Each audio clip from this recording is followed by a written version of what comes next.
George Calioris, A1 CrossFit, West Bend, Wisconsin, coming at you with these dumbbell presses, sort of. Working on sets of 10 today. It's supposed to be a light day, a speed day. So I went only to 70 pounds with the circus dumbbell. Just hit sets of 10. Worked on really trying to shove it over my head more, not kick it out so far, which is a real issue I have. You can see it just looks, my whole shoulder, my whole upper body just looks fucking stiff. It's like I can't get my shoulder into the right position unless I lean over a little bit, as hard as I try. Working on dip, drive, and re-dipping at the knees, so I catch it with my legs and my arm locks straight out. It's called a jerk. Alright, this is just a regular, it would be, I guess, considered a dumbbell jerk, but if you have a barbell and your feet stay next to each other, it'd be a push jerk or a power jerk. If you split your feet, one forward and one behind you, that's considered a split jerk. If you just dip at the knees and then drive the weight overhead using a equal amount of shoulders, it's called a push press.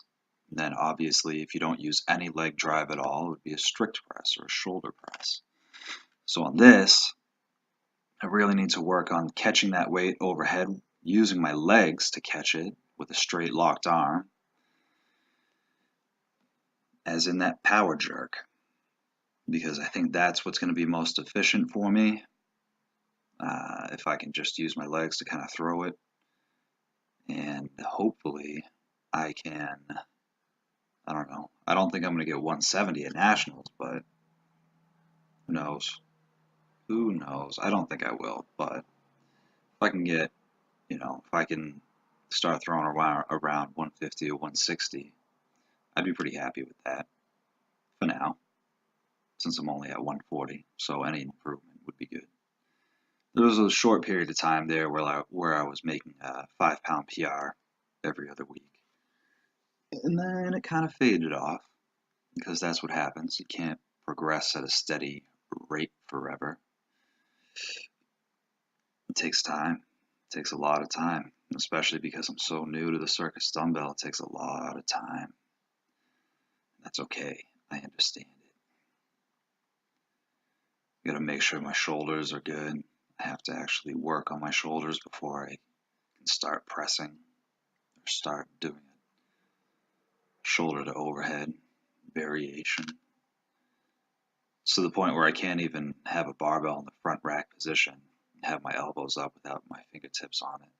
I can't close my hand around the barbell if I'm gonna push it overhead and rest it on my shoulders. I'm holding it up, which makes for a hard time to try to push press or push jerk, because you don't have a stable platform to launch the barbell off of. The dumbbell, you rest it on your shoulder. The barbell, I'm holding it up in my hand, up in my arms. So here's the circus dumbbell. I don't know how many sets of 10 I did. I think I did 3 sets. 3 sets at 55, two or 3 sets at 65, and another like 3 sets at the 70 with the circus. Just trying to get some work in. It's making me sweat and breathe hard, which is good. Maybe because I'm nervous about it. Pretty nervous about it. I don't really like this one that much. I don't like it because I'm not good at it. I like the idea of it. If I only had to do like 110 or 120, it wouldn't be that much of an issue, but fucking 170 at Nationals, man. Goddamn. But it's all good. You can see on my left arm, I get a good push jerk. Kind of meet the dumbbell at the sweet spot where my arm is, I throw it up, my arm locks out, and as my arm is locking out, I'm re-dipping back underneath the weight, and I just stand up with it, with my arm locked out. That's kind of the sweet spot. That's really where you want to be. Because if you start bouncing around too much, obviously, especially with one arm, the weight is very unstable. So just building some muscles here.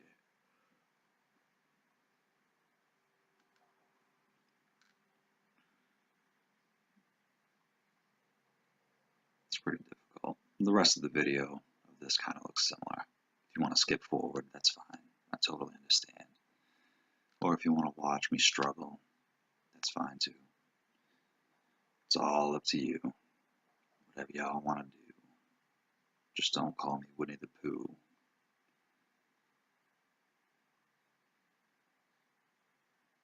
Although that shirt is pretty short, like Winnie the Pooh. I should make a crop top out of it. Really have my belly just hanging out. Oh, anyways. Yeah, I mean, just working on getting the balance behind the neck, working on the dip, working on the drive, working on the redip, trying to be an athlete about it. You know, throwing weights over your head ain't the easiest thing to do when your shoulders are kind of junky. But you can see I lean more when I have the dumbbell on my right side than I do on my left side, which is probably an issue. Because that means I don't need to get my arm as straight up and down on my right side as I do on my left side. My triceps lock a lot faster on my left side. My shoulder kind of pushes out more on my right side. Front and back videos, they're all different. It's all a different set. Wear my mouth guard now. I highly suggest getting one. Mouth guard keeps your jaw in place, keeps you from like tensing your neck so much.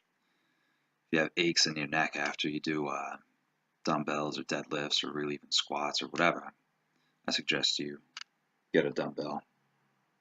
Correction, I suggest you get a mouth guard, because at least you can bite down on the mouth guard and it kind of stops you from, it keeps your jaw in alignment, stops you from either grinding your teeth or tensioning your muscles to prevent grinding your teeth, which can lead to other injuries or just discomforts.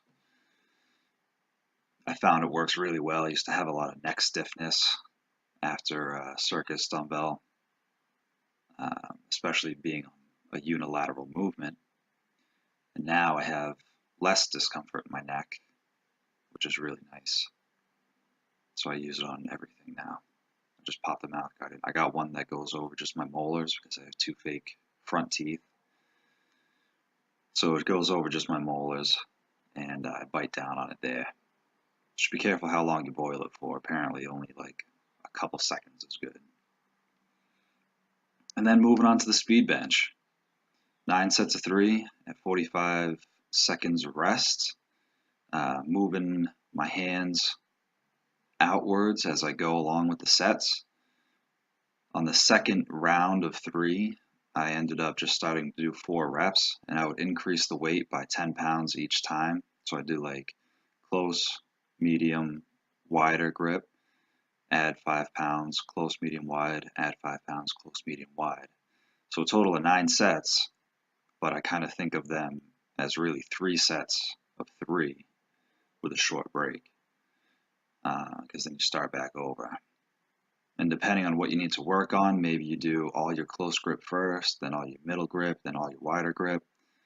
And when I say wider grip, I'm not talking about like hands on the collars. I'm talking maybe like I put my pinky fingers on the rings. Maybe you go index fingers, maybe you go ring finger, maybe you go thumb tip. You know, trying to work just different parts of the bench. And with that, take that idea and carry it over to the squat, and carry it over to the deadlift, carry it over to whatever, and hit these varying stances, and really work on getting better in a different motor pattern. So when something doesn't go right for the day, you know how to get out of it. You don't just die. With these JM presses, you bend the elbows, kind of bring it back like a bench press got out of control, and then you press the weight back forward. And with the dumbbell lateral raises, just making sure you're actually using your shoulders and not just your elbows, not just your traps. But kind of going back to that idea of changing your foot placement, is not everything can be perfect all the time. You need to train different stances with different barbells, with different planes of force pulling you in one way or the other. So that way when something goes shitty, you don't just hurt yourself or have to bail. You can learn how to grind through things. And you build confidence, but you build muscle. You build muscle, you build neurological pathways. So you can see I got the chains going on the deadlift. I got the bands going, pulling me forward, trying to simulate a car deadlift. And what I used to do these for was to sit back in my heels and to pull the bar against me more. And what I figured out is now it doesn't hurt my hip at all to do these because I actually use my glutes right. So I do these. I'm probably just going to do these banded deadlifts for the rest of my fucking life until my hip doesn't hurt anymore. From the floor, from boxes, whatever. I don't really care. But they feel so good as a builder that I can't just say that it's not right. I can't just say that I'm going to skip these types of things that actually make me feel better and allow me to get training in. Whether it's chains on the bar too, or deadlift bar, or stiff bar, or axle, I don't really care. The bands pulling me forward make it so I can actually do the work that I need to do. So that's what I'm going to do. So I did 3 sets of 8 here. It's 365 bar weight, but again, the chains add weights, the bands add resistance. So how much it actually was, I don't really know. Maybe 385. I'd like to think about 385. Kind of undershoot it so I don't overshoot it. And again, just trying to get in a ton of volume. So sets of 8, and then on the last set, the third set, I did an AMRAP of just 10, which was fine. It's plenty of work because then I went out and flipped the tire too.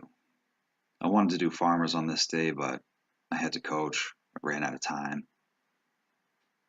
No bell. And then tire flips. You can see I can actually use my knee a little bit this time. Last time my knee was killing me, so I couldn't really get down low enough. I kind of had to stiff leg it up, and then I would get stuck about halfway.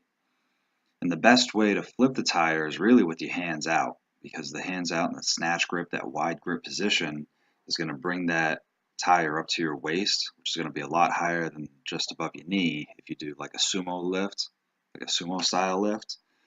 And it's going to allow you to drive that tire not just upwards, but forwards as you're coming up too. So you can see my hands are kind of far out.